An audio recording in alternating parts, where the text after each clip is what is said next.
Hello mga kaibigan, maligayang pagdating sa aking channel. Nandito ako na may magandang video. Nagkatotoo ang mga pagtanggal. Dumating ang unang official love post ni Engin Ecurek kasama ang kanyang kasintahan na si Tagba Buyak Ustan.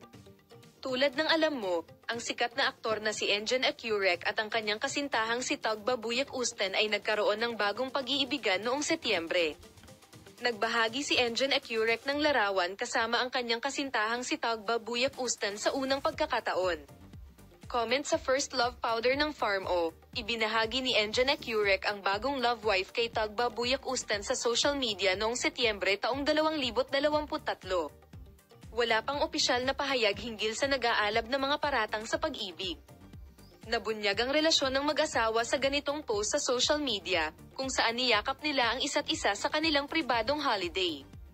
Si Tagba Buyak Ustan, na nabubuhay sa pag-ibig na may pinakamakasalanang puso, ay isang inanyayahang tagapagsalita sa mga nakaraang buwan.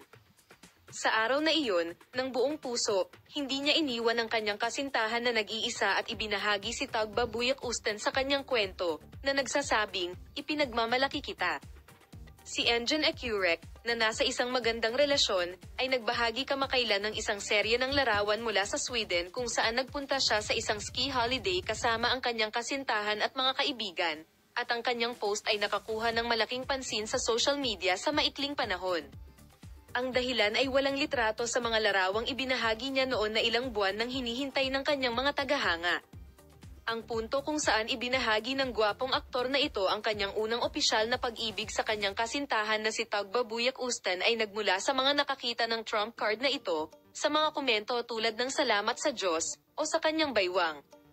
Ang mga love shot ni na Engin Ecurek at Tagba Buyak Ustan na umaabot hanggang infinity ay nasa aking espesyal na channel para sa iyo. Palem, makita ka sa mga bagong video.